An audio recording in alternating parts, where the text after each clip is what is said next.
Baldwin County now, where details have been limited on what Fairhope police are calling an accidental shooting at a house party Friday night until now. Investigators wrapped up much of their work this afternoon.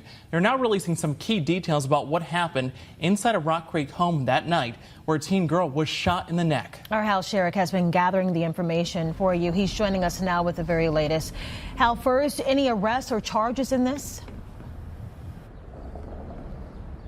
Yeah, guys, no word on that quite yet, but Fairhope police tell me they hope to complete their investigation by the end of the day. They tell me they do have a person of interest that they're needing to speak with before that can happen. It's not clear right now what role, if any, that person may have played. Now, police did confirm today that they responded to the Rock Creek subdivision before 10 p.m. Saturday night. There was a report of a single shot fired at a home in the 200 block of Rock Creek Parkway. When police arrived, they say they found a 17-year-old girl with a gunshot wound to the neck. She was taken by ambulance, and police say she remains hospitalized in stable condition. In the days since the shooting,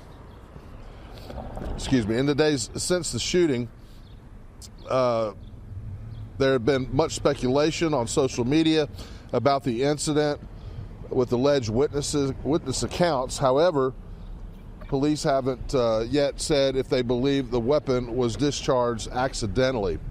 Now, investigators, it's very hot out here, sweating. Investigators have interviewed multiple witnesses and that were attending the party. I'm told that exactly what happened there and who may be responsible will only be released once their investigation is complete. And once again, we're hoping, and they are hoping, that that will be coming up a little later today.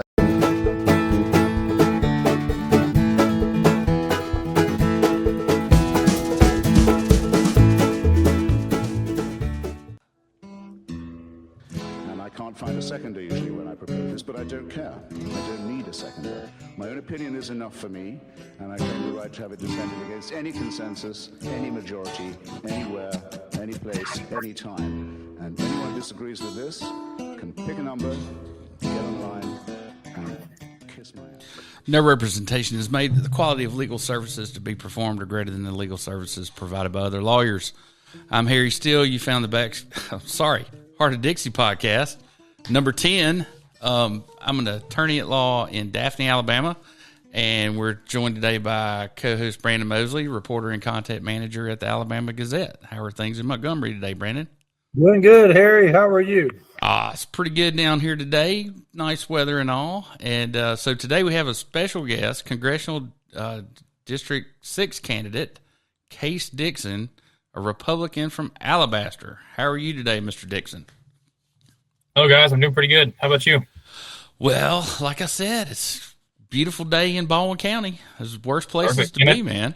I think I want to clarify one thing. I grew up in Alabaster. I currently live in Sylvan Springs right now. Okay, so where is Sylvan Springs? It is right outside of Hueytown, Alabama.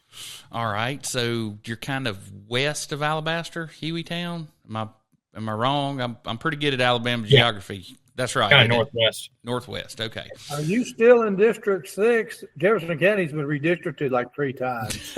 No, I actually live in District 7, just barely. That's just where I lay my head down at night. I work in District 6 a good bit. There's nothing to do over here, so a lot of my family still lives over there in District 6, or at least my grandparents do. But anytime my wife go out, we're heading over to Hoover and such to do anything, and we still call that home, and we'd like to get back over there as soon as we can when, housing prices come down and the market's a little better.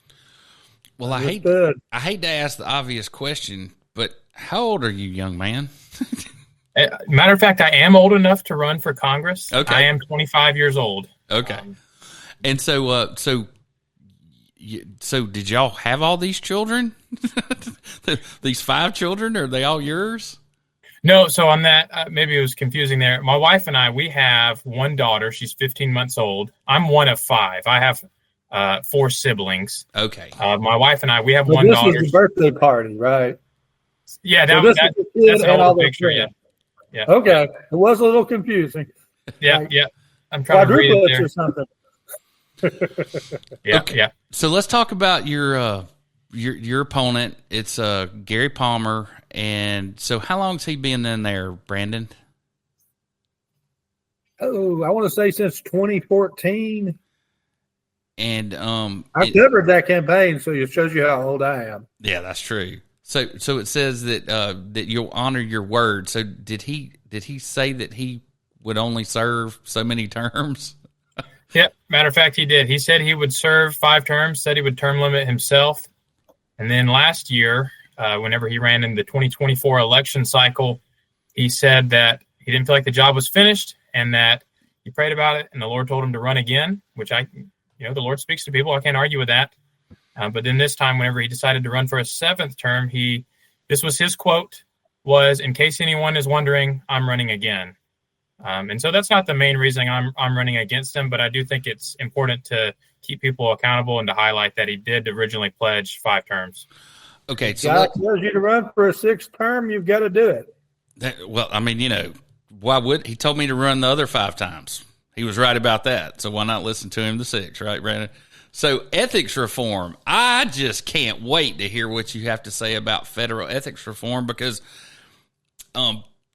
everybody knows that Pelosi's husband is a hedge fund manager and they've accumulated a small fortune while she's been Speaker of the House. But there's lots of people that go off to Congress and come back with pockets full of money. Who's the congresswoman that's the bartender from New York, AOC?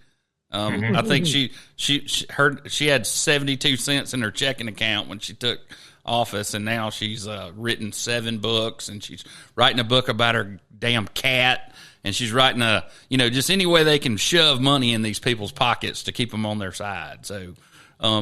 So tell me more about, so I see here the PAC-to-PAC transfer abuse that happened to me a couple of election cycles ago, and then banning individual stock trading by members of Congress. Do you think that members of Congress are going to vote to hamstring themselves? No, I don't think that members of Congress are going to vote to hamstring themselves without pressure. And I think that's the main thing, is just educating the public on what's going on. I mean, whenever you're a lawmaker, not only can you shape policy, but you're privy to private information that, the normal citizen's not privy to. So it's just a major conflict of interest whenever you're allowed to trade individual stock. That's why we have qualified blind trusts. That's what they're for, is to make sure that there's no conflict of interest. And I think the main thing is educating the public, because if you're putting the pressure on your lawmaker time and time and time again, they really should have no other choice, because they're supposed to be representing their constituents. That Montana Blind Trust has many uses. We'll talk about that off the air. Go ahead, Brandon. Are you concerned, though, that if we make it too tight where you can't stock trade, you can't have these outside interests, that fewer and fewer competent people will be able to run for Congress? No, I don't think that at all, because I think that even there's so many things that we can't even close the loophole on. I mean, you have people right off into sunset writing books, for years afterwards anyway. And so there's no way to curb against that. And just the connections that people make. I mean, even if you're already a wealthy individual, you make so many more connections up in Congress. And so I think that that's not going to be the case. I think there's still going to be people that abuse that position of power.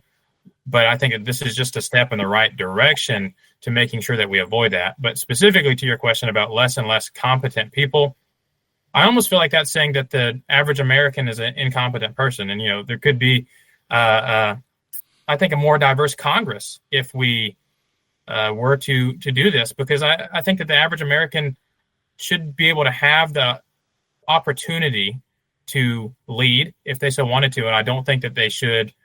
And that kind of ties into term limits. I don't think that they, whenever you have term limits, it creates more citizen leadership. And that's when you have people like myself that have a background in physical therapy. And I think I'm a competent person and I'm still wanting to go to Congress. And so I think that's where we would end up. Okay. But so my point is that a 25-year-old typically is going to be doing less stock trades than like a 55-year-old, because hopefully over time, you do accumulate things like retirement funds that, you're probably still trying to pay your college loans. Am I correct? Yep. I do have some student debt. Yes, sir.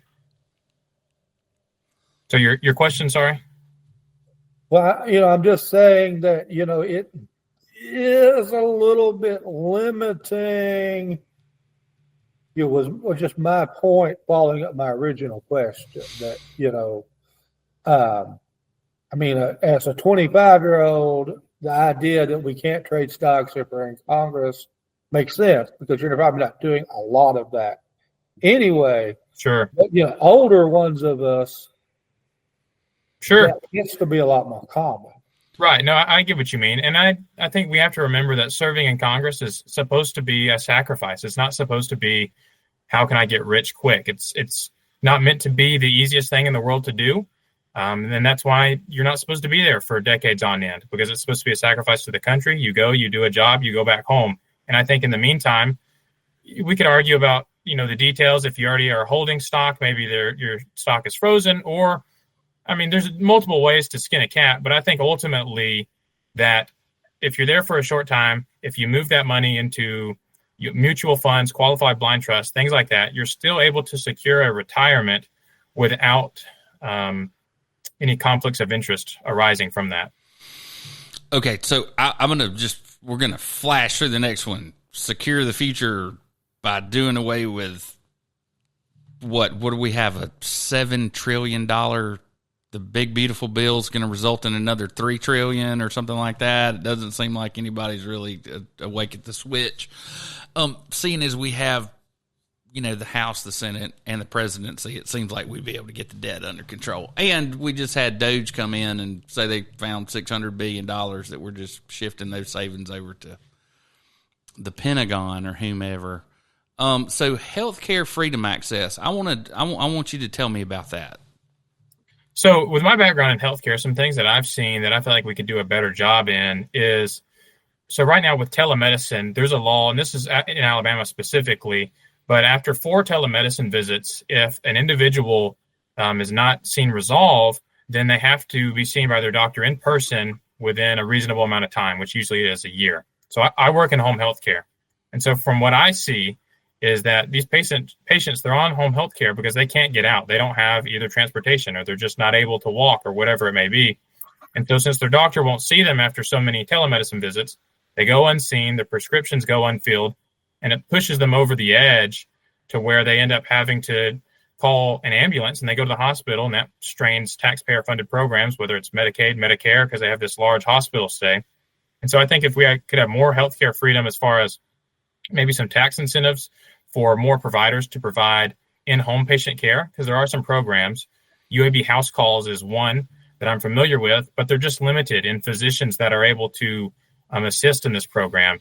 And so if we could expand telemedicine, take away that cap on the 4 visits there, but then also provide some tax incentives for home patient care, I think that would do wonders for not only patients' access to care, but also reducing taxpayer strain. Okay. So I see where you're talking about what typically hasn't been a Republican issue, but as we've tried to get everybody back to work, we can't figure out, we've created all these wonderful jobs and 40% of Alabamians don't want to get off their ass and go to work for some reason. And so one of the things that we tried to address was child care, thinking that maybe if we did something with child care that people would get off the couch and go to work as opposed to drawing a check. So anyway, I also see that as a barrier to a lot of people getting into the workforce. So defending life, I'm assuming that you're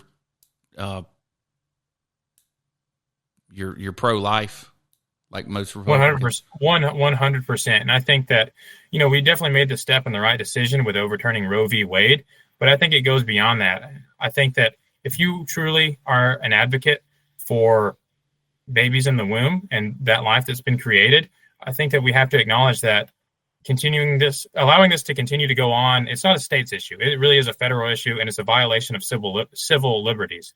And I think that we have to acknowledge that and at least begin pushing for a nationwide ban on abortion. So are you concerned as a Republican that if we go into blue states like Illinois and California and New York and try to outlaw their abortion bills, that we're going to make it more difficult for us to win things like congressional seats there, much less supporting, one of our future presidential candidates. That, we could be giving Democrats a wedge issue that, while in Alabama, probably 65% of the state, is totally opposed to abortion and be glad to see it gone. It's not that way in all 50 states. So, are we going to use like a federal hammer to go in and shut down abortion mills in New York City or Los Angeles? Yeah, 100%. And I know that it sounds like a very staunch viewpoint, but when you look at it through the lens of that it is life, to me, that's like saying, should we outlaw murder across the country, or should we let states decide whether or not to keep murder legal? I don't think that should be up to the states. And to me, it's past politics. So I really couldn't care less, concerning congressional districts or who's going to get elected, because it's, a life is a life no matter how small. And so I think that that's something that you have to put past politics, really. So on the other hand, if the Democrats gain control of Congress, which only takes like about 4 seats, and then I guess a presidential election, they could pass obviously they would overturn your law and then pass a law guaranteeing abortion rights all over the country, and then use the federal hammer to open up abortion clinics in places like Birmingham, which is basically what they did with Roe v. Wade back in 73. I think if we could just do more public education, because I think a lot of people are just unaware regarding when a life actually begins and when the scientific community says that it does. And I think that there's a lot of people that are just ignorant to that. And so, that's like saying that whenever we outlawed slavery, that the next administration that came in that was pro-slavery was going to change that. And we see that they didn't. And I think it's because of the public education, and people came to realize, hey, this is wrong. Regardless of where your politics are, this isn't something we should be doing. So I think that the more that we speak out on that, I'm praying that becomes the case for abortion as well. Okay, so let's move over to Big Pharma, because I too agree. And we had a pharmacist on last week, and I asked him, I said, how much THC do you have to ingest for it to kill you? And he said, none. And I said, and it's a Schedule I drug, right? And what does that mean? And he said, well, that means it doesn't have any medical purpose. And I said, well, shit, we just created a whole medical cannabis commission because it is medicine. So which is it? Is the federal government lying to us? Of course they are. They wrote it down, so it must be a lie. And so I too agree that it should be a Schedule III controlled substance, with the states determining how they want to regulate it or not regulate it or whatever. Anyway, I just think of all the people that are sitting in jail cells over something like pot. It's just like you said, maybe there's abortion doctors that need locking up or whatever, but some old grandma smoking pot down the corner, I really could care less. So tell me more about this direct. So the state of Alabama just a few weeks ago banned the what was that? The pharmacy middlemen guys. Pharmacy benefit managers. Pharmacy benefit managers have been banned in Alabama, and that seems to be banned, but they're regulated. Okay, can't do what they've been doing. Is that similarly along the lines of what you're talking about, like cutting out the middlemen? And explain to me. Maybe not quite. It's similar in that vein. So the direct-to-consumer drug advertisements, we're one of the only countries in the world that allows advertisements to air to the public regarding drugs. And that does multiple things. Not only does it make drugs just seem appealing, and so people go to their doctors, ask for specific name brand drugs whenever they may not be educated on the side effects. That really ties doctors' hands because they want to appease their patients. And so not only, like I said, does it cause them to maybe bring on some adverse side effects that they're not aware of, but it also drives up drug prices because these advertisements, it is a huge industry. Okay, so let me just tell. I didn't mean to cut you off, but there's Sure. something about this that I have noticed. Okay, Mm-hmm. So do y'all know what Graves' disease is? It's like this thing that happens with your eyes. You get constant, it's like dry and it feels real gritty. And so anyway, I saw this advertisement for it during Meet the Press the other morning. And I'm like, oh, so Pfizer's making something for Graves' disease. And I'm like, I wonder how many people watching this program will go to their doctor and ask about it. So I went and just Googled how many people have Graves' disease. Well, there couldn't be enough people to justify them running that advertisement who were watching this program, right? So what they're doing is Big Pharma is paying programs like Meet the Press to advertise things that nobody knows anything about but a doctor, just as a way to put money in their pocket so they won't say, today on Meet the Press, we're having Harry, who can't hear out of his left ear since he took the jab, and Brandon, whose grandma got killed by the jab, right?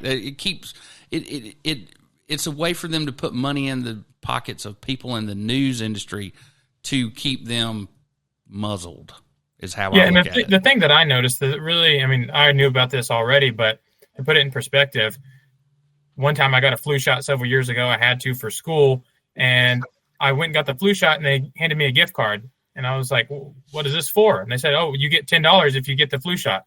And so I'm thinking every single person that comes through here, you can afford to give them a $10 gift card and you're still making money. That really says a lot about Big Pharma, I think. It do indeed. Okay, so Brandon, did this ever reconcile itself? Or is he still still on vacation? The Alabama Republican Party governs itself. The chairman of the Alabama Republican Party does not have to necessarily prove Alabama residency like an Alabama office candidate might. Wall claims he lives in Limestone County, where he's from, and where his family still has like a farm they live on. And my understanding is his butterfly farm is located in Limestone County. Now, he has another address in Tennessee, but again, people get confused on this. They think if you have two residences, that means that you're not qualified. To me, Wall probably could be claim Tennessee residency. He could claim Alabama residency. If you have two homes, you get to select. The Tennessee driver's license is a little bit concerning, especially after he did the little spiel about, where he made his own voter ID card, and then claimed there was some religious reason why his brand of Christianity doesn't do licenses. We found out he really had a Tennessee license. But again, that's a internal matter for the Alabama Republican Executive Committee. If they're happy with John Wall, they get to keep John Wall. Okay, fair enough. Nehemiah Ezekiel Wall, as a matter of fact, the butterfly man. Hey, my full name is George Brandon Mosey. I don't go by the George. All right, so Alabama Commissioner of Agriculture and Industries Rick Pate is proud to see outstanding leaders selected by two USDA agencies. USDA Secretary Brooke Rollins appointed respected Alabama leaders Twinkle Kavanaugh and Monica Carroll to pivotal USDA positions serving rural communities and state agriculture sector. Kavanaugh was named State Director of USDA Rural Development, which is a wildly powerful position in the state of Alabama, okay? You control a bunch of money. Piles and piles of damn money. You can't imagine. And veteran farmer Carroll will serve as Farm Service Agency State Executive Director for Alabama. As Commissioner, I look forward to working with them to improve the quality of life in rural Alabama and serve as a strong voice for our farmers, Commissioner Pate said. So that gets us over to Kavanaugh resigns as president of Public Service Commission to join USDA, and it seems like every Alabama Public Service Commissioner bows down to Alabama Power because it's almost all the time they do, says cartoonish. Well, that's a video. rumor. We don't have any actual knowledge of how the governor makes these appointments. Yes, the governor makes these appointments. So anyway, the think tank is having to get together June 7th down here, and we're going to be hearing from Greg Albritton. So do you know what Greg Albritton's claim to fame is? He is the legislator who represents the Porch Creek Indians, and according to a recent some information we came by, he got the most money of any state senator. Anyway, he's going to be telling us what the Indians want us to know at the think tank on June 7th. So everybody come down to Mama Lou's and enjoy breakfast with me. Fairhope neighborhood shooting leaves one female victim injured. We saw that at the beginning of the program. Interestingly, I believe this happened at the home of a gentleman who ran for political office not too long ago, which is why it's so intriguing. And the fact that a young woman ends up with a bullet in her neck over at a emergency room in Pensacola, and it's almost a week before anybody's charged. I think somebody got charged. No, that's not right. It was 72 hours, and it was a big mystery about what all happened. One 16-year-old male from Daphne has been charged with assault second following a shooting incident that occurred in the Rock Creek subdivision. It has been classified as unintentional. The suspect's reckless action resulting in the injury to the victim, who is currently in stable condition in the trauma intensive care unit. So that was reported Saturday, May 24th. Nope. Underage drinking party. Yes. Yeah, alcohol, idiots, and guns do not mix. Well, I got one better for you. Fairhope Police Department, we like to share another example of fentanyl showing up in Fairhope. Officer A.J. Dillon and Charles Preeley made a traffic stop Sunday evening that resulted in an arrest for drug trafficking of this deadly substance. And it looks like Flintstones vitamins or something, doesn't it? To me. I mean, yeah, don't medicine. Drink out of anything, out of an open cup anymore. And if somebody offers you candy, say no. Because you just don't know. Unless you open it yourself. I mean, who knew the strangers from candy thing was going to be applicable when we're 50 years old? Don't take strangers, candy from strangers, right? Yeah. This is a different world we live in. Also a different world we live in. I guess it was June 1st, the new regulations on vape products in Alabama came into effect. So, I guess they're going to card you and make sure you can see over the counter before you buy a vape. So this is the most ridiculous thing I've ever seen, and every time they install one, I'm going to tell you about it. The city of Montgomery recently celebrated the installation of Alabama's 17th safe haven baby box at Fire Station number 10. So if it saves one baby, it was worth it. Okay, well, Case, as a person who's in the medical field, surely you're aware that if you have a baby that you don't want, you can walk into any ER and say, here. Or you can walk into any fire station and say, here. And they take your baby and there's no questions. What the hell do we need a murder box for? That's what's going to end up happening. Stillborn babies going to end up in these things. Anyway, and it's got to have a cell signal, and it's got to be in a building that's manned 24/7. And hell, we can't shut down the fire department for Christmas because there's a baby box there. I mean, this is the dumbest thing I've ever seen. We can't shut the fire department down for Christmas anyway. I can see me eating, if I was a firefighter, eating Mexican down at the restaurant with my fire engine, and then all of a sudden the baby box alarm goes off. It's like, yeah, I'd be like, wow, not even baby alert, baby alert. Okay, so one of the reasons I love living down here is it is red snapper season.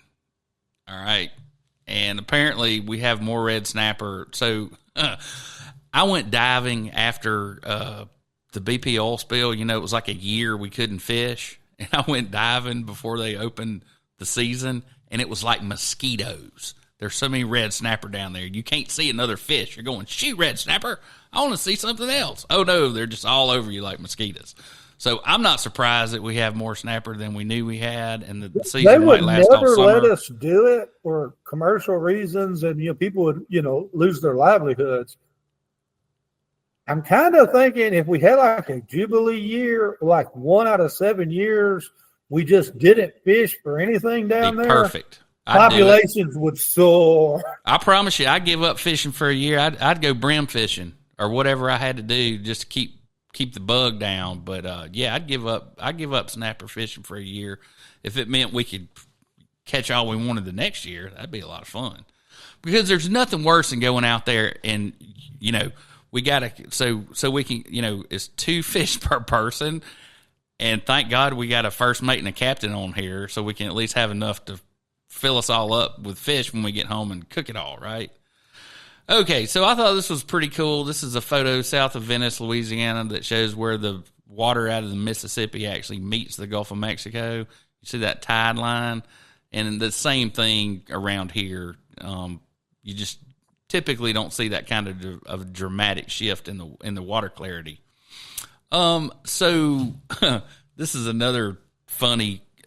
So when I was working for the city of Gulf Shores, one of our motor grader drivers unearthed one of these things on the side of Dixie Graves Parkway, and we called in the feds and they blew it up. So apparently, a woman found another one near Wolf Bay in Orange Beach. And I don't know about you, Brandon, but I wouldn't pick that damn thing up. I mean, they were designed to make, an explosion on impact. So it's full of, it's got a detonator in it. The minute I realized what I was digging up with my metal detector, I'd be getting about 100 yards away from that thing and calling 911. Yeah. So anyway, it's going in the museum at Barron Field, exhibit in Foley. Okay, y'all see this building right here? So it's designed to look like a ship, and it is 4 stories of poured concrete. That damn building costs like $60 million, and nobody goes in it. So Mike Dowell was the head of the Maritime Museum Board, and remember how I told you they got a little Connex box sitting in the parking lot, and it's a Bitcoin mine. So now that we're done with all this harebrained shit like Bitcoin scheming, we're going to redo the museum, so that people actually come to it. So we're doing a $2 million exhibit tribute to Jimmy Buffett. You know, your lifestyle really is one that most of us would give our right arm to have. How do you get away with this? Well, I go to the office in the morning and I get about... How do I get away with it? It's always been what I've wanted to do, you know. I started out actually, living in Key West at first, and it was, I was working in a little cocktail lounge, doing happy hour and sailing my boat, and my career was down the tubes, and I'd never been happier when nothing was happening career-wise for me, and then just about the time I was settling into my casual lifestyle in Key West, I did that first album, and it took off. So that just sort of set the precedent. I'd been too spoiled by, and I probably learned a good lesson to stay out of the mainstream of the flow of things when you're not have to be involved with it. You really have set your whole schedule, your whole lifestyle revolves around work and play, and you've managed to get a good balance between the two of them. I think it's real important. It works for me because contrary to popular belief, I'm not on the beach every day with margaritas. I mean, I'm on the road doing concerts 100 days a year.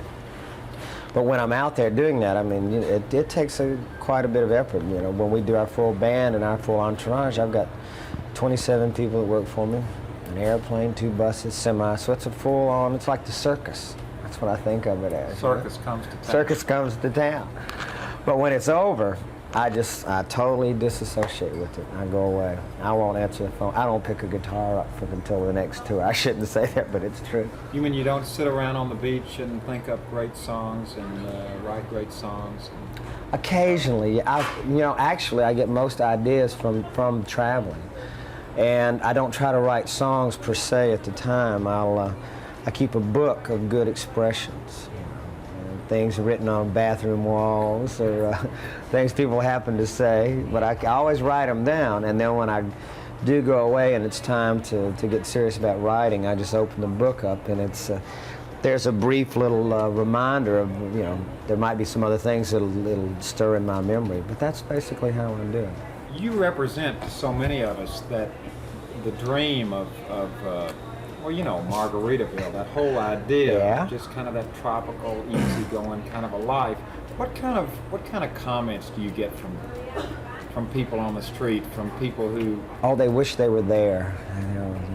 And the mail is funny. My mail is great. What does it say? Oh, a lot of it. Because I read it and try to answer. You know, it's like high school. I try to answer the 5 best letters a month.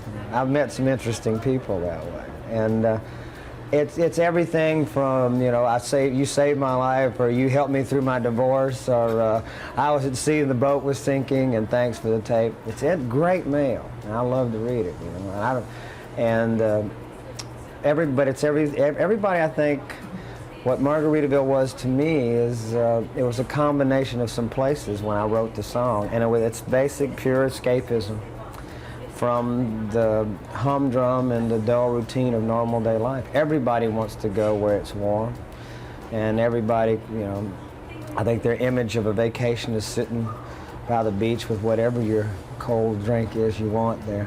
But it's something to do with being by the beach and being away from what would be your normal life. My audience is, I like to consider them the war baby generation, because I'm 35, and we're all growing older together. I mean, I thought it for a while when I'd sit up on the stage and look out at an audience, you know, and I thought I was somewhere disassociated in a way in age-wise, because I always thought of myself as 19 playing colleges, you know. But then all of a sudden you look, and we're all growing older together, and then, like, for whatever reasons, thank God, whatever the recession is in the music business, my crowds have remained faithful, and they still come out to see us all the time. And I think they always will, because they're that way, and we're all changing together, and I seem to reflect their feelings because I'm one of them. I just got out and got to do the things they all wish they could. So the only way I can share it with them is in songs, and let them go put their Hawaiian shirts on and come out and see us, and let them forget their problems for 2 hours. If I can do that, then I'm doing my job. Me too, Hugh. Let's party. Just so people will come to the museum in Mobile that we spent $60 million on. Anyway, I would go see the Jimmy Buffett thing. I've been through this whole building. It's as boring as going to, you know, like a field trip to the Explorium or something. It's just we can't be dogging our tourist attractions here in Alabama. Everybody go to the Jimmy Buffett Museum. Well, everybody should come to the 6,000 square foot interactive exhibit honoring Jimmy Buffett right here on the Mobile River, his hometown. Okay, so Brandon, what in the hell happened at the Sanger Theater yesterday? The way the police said, they were having a children's dance recital, and apparently 2 dudes got to arguing, and one dude, Mr. Sanders, pulls out a gun and shoots Mr. Williams to death, and then a stray hit somebody else in the ankle. Now, Sanders has since been, he ran away, but he has since turned himself in as, well, everybody knew you were there and you're going to jail. So, don't wait for the SWAT team to kick down your door, because it won't be pretty. So obviously everybody knew who he was. I don't understand what could possibly go on at a children's dance recital to make me mad enough to pull my weapon, much less fire it. But he was an invitee at this thing, right? Like all these other parents knew who he was. It wasn't like when he ran, nobody knew who he was. He's 27 years old, so he might have a kid in the recital, but I've not seen that reported, so I don't know. Did it happen inside? I hope to God it's not show dads getting into an argument over which girl should have been the lead in the first line or something. You never know. But whatever triggered this, a poor dude is dead. Some other person's got a bullet wound in the ankle, and Mr. Dixon knows as a physical therapist, that's not the easiest thing to rehab. Absolutely not. So, Case, have you ever been to the Alabama Theater in downtown Birmingham? It's a sister. I have on numerous occasions. It's the sister theater to the Sanger down here in Mobile. Just to give you an idea, it's kind of a grand old theater. Yeah. And so I'm kind of wondering. So when you go in the door, there's a big foyer, and you go around the corner, and there's a place where you can buy drinks and all, and there's spiral staircases going upstairs, and then so there's like a large foyer area, and then you go into the main auditorium. And I'm just wondering if the shooting happened in the auditorium or out in the outside, or. And the sad part of it is, because this happened, all the rest of us are going to have to go through, a whole lot more security to go in. Yeah, it's a good thing he didn't try to blow his damn shoe up trying to get into the Singer Theater. Yeah, I mean, we'd all have to go through TSA Mayor stuff. Simpson has already said it's going to be a lot harder to get in the future. You have to have metal detectors in the whole 9 yards. Because some idiot, shot somebody for no good reason. Yeah, and this is what makes gun people look bad, right? It does. Because I advocate. I hope everybody at the Singer's armed, right? Especially if I you got have to a walk 4 concealed blocks in carry downtown permit. Mobile. I've got a pistol in my pocket as we speak. But I've never pulled that thing out in anger. That's the dumbest thing you can possibly do. Not an unarmed man who hasn't hit me. Right. I mean, well, there's that. Okay, so let's talk about it. Tommy Tubberville announced his campaign for governor on Tuesday. And was it Tuesday or was it that night at the dinner? Yeah, I don't know. Brandon, weren't you there? We all knew it was coming, but, technically the announcement was on Tuesday. I was there when we broke into Fox News to announce that Tubberville, I will be Alabama's next governor. Boom. Okay. Well, and he may well be. I thought it was very interesting that Ainsworth decided to take it to the barn instead of having a fist fight with Tubberville. I mean, why? The polling I saw, which I'm sure Ainsworth has also seen, showed Tubberville ahead of Ainsworth by 20 points. But this is before the first commercial, before the first obligatory governor candidate forum that we probably would have had in every Republican county in the state, and then some. Unless Ainsworth is going, he said he wants to spend more time with his kids. It's like, that's noble of him. Yes. But, he probably already spent $750,000, on Ainsworth plan billboards all over the state. Yeah, but Daddy's got that in the glove box. He ain't got to worry about that. So, anyway, I just thought. Y'all run for Commissioner of Agriculture and Industries. I know Jack Williams is running for that. Yeah, I know Eddie Boy Warner's granddaughter or daughter-in-law, McInnes is running for it. That's right. I kind of think that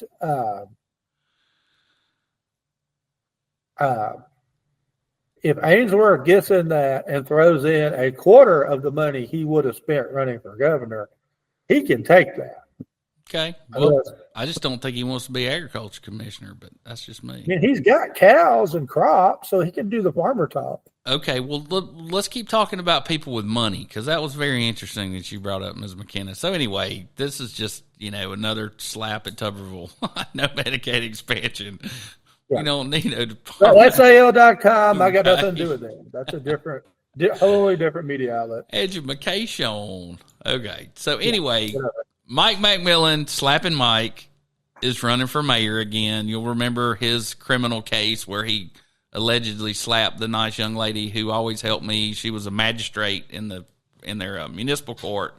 And of course, Brandon, magistrates are the people that you go to get warrants and stuff, right? And they're known to be liars and pieces of crap. So when the young lady that said the mayor slapped me and it's on video, and we have to bring one of our retired judges out of retirement to hear the case, and he looks at it and says, I cannot definitively say that contact happened because there was a frame skip, and I just didn't see it. So anyway, slapping Mike is running for re-election. I hope you do the smart thing and vote for whoever runs against him. So the agriculture commissioner, Rick Pate, is running for lieutenant governor. And doesn't Rick Pate own all the doesn't he cut all the right-of-ways in the state of Alabama? I don't think he cuts right-of-ways, but he does commercial landscaping. I think commercial a lot of landscaping had passed off to his son or whoever in the family. But yeah, Pate Landscaping is like the Biscuits are down the road here from the Gazette offices. And, Pate Landscaping did all the preparation to get the Montgomery Biscuits field ready to rock and roll for minor league baseball. So their trucks were going by here, in February, March, just about all the time. All right. Well, he's got a real shot. He's got plenty of money and pretty good name recognition. Very affable guy, very likable guy. Oh yeah. I mean, you like he's the kind of guy that ain't gonna be looking for a ride for long when his truck breaks down. You know what I mean? He's that kind of dude. So anyway, so number one, do you know who the Warners are? So the Warners are Warner Turf, and when they do the Super Bowl, Warner puts the grass down on the field. That's how big Warner is. So then you have her, I guess she married into the McInnes family, and the McInneses, they're the ones that got to build the toll bridge, Tim James adjacent, and I guess most recently acquired the Floribama. Very pleasant, very knowledgeable young woman. Yep. And so anyway, she's got plenty of money, assuming she knows something about agriculture and has a brain between those two ears. She might be real hard to beat. Yeah, Senator Jack Williams is also running for that. All right. But again, I don't know how much name recognition either one of them has at this point. And then we talked about this last time. Jay Mitchell has resigned from the Supreme Court of the state of Alabama to run for Attorney General. So he'll be one of the front runners, I would imagine, as far as rate. The minute he stepped in, I think he jumped in as the front runner. I don't think he's unbeatable. If Catherine Green Robertson stays in this, the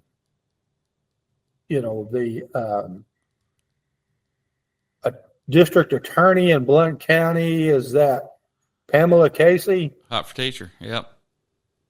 Yeah, I mean, again, I think we're going to have a good selection of candidates in this. The big thing with the other candidates or any of the candidates is, can you raise money and where does the money go? Because, while I meet most of these people doing what I do, the average Alabamian only sees the commercials and the ads. Hopefully we have some of the Alabama Gazette. But, and it takes money to buy ads, even at the Alabama Gazette. Right. Obviously Mr. Dixon, with the Congressional race, you got to be able to raise money to put your name out there. So people that aren't, the most informed people kind of know what's going on. They'll see the Heart of Dixie podcast. They'll read, 6 online news services. They subscribe to the paper. But probably the other half of Alabama is you just have to reach through commercials. The commercials require money. Exactly. Well, and podcasts are changing things about the way people get their information. So maybe we'll have more of an impact than you think, Brandon.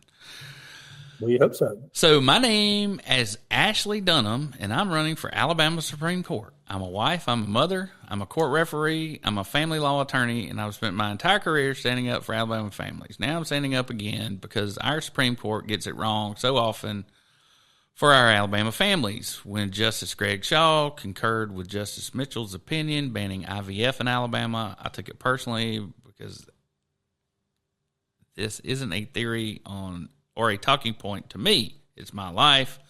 And so anyway, there's a lot of people that are upset about that, and I guess they got somebody so upset she's going to run for Supreme Court. I don't know if that's a good issue. Justice Shaw, the Supreme Court is not tasked with, making their opinions into law.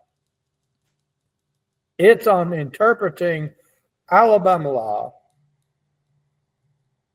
And the way they were interpreting our personhood amendment, destroying or, cutting the, taking the living embryo out of the icebox, violated that law. Yeah, but that case in particular was a crazy man who went nuts in the USA Medical Center and broke into a lab and knocked over a big big drum full of liquid nitrogen, spoiling all the embryos. It wasn't even intentional. So, anyway, I get where they're coming from, and I understand what she's upset about. The court decided, and then the Alabama legislature stepped in and passed a law allowing Ms. Dunn and any other moms that wants to create babies this way, which I don't know that I'm entirely for, but that's what they wanted to do, and the legislature let them. But I mean, Greg Shaw was interpreting what was on the books at that time. There's 150 cases of manslaughter.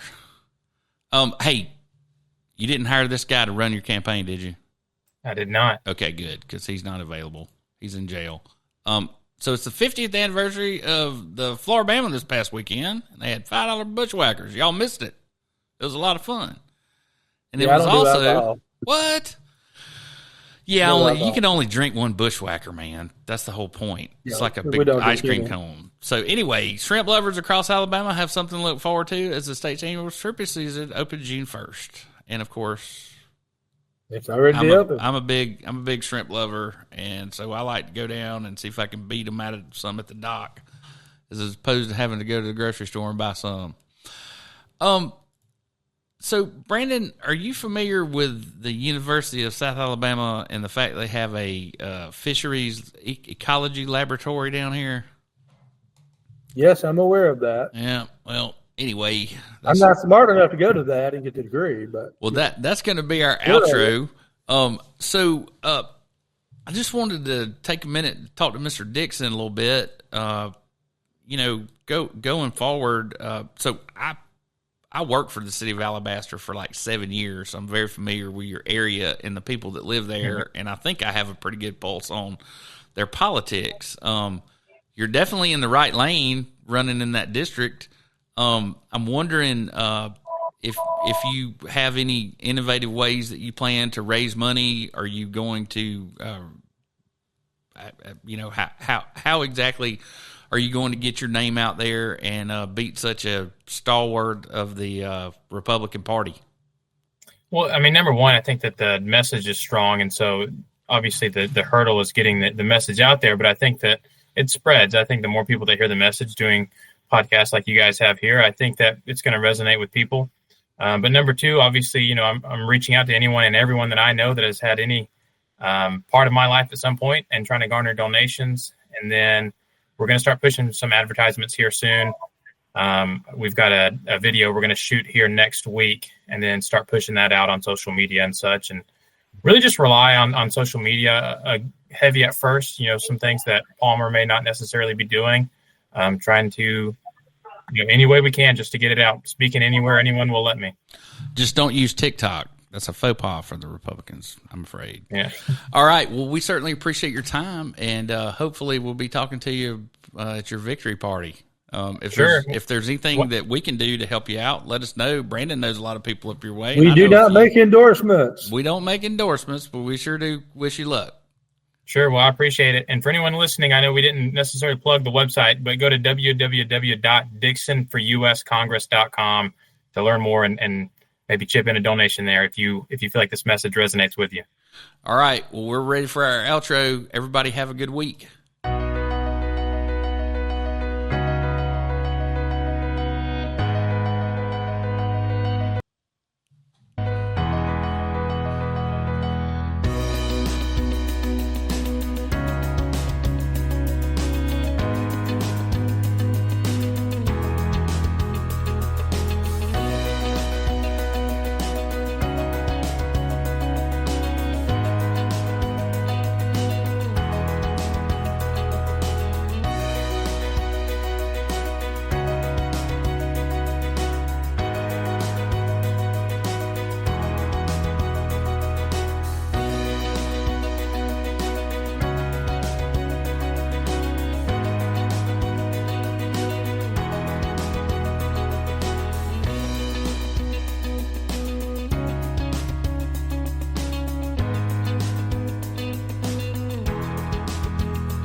Anybody see a square grouper yet?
didn't know they named a boat for Dr. Wilson. That's pretty cool.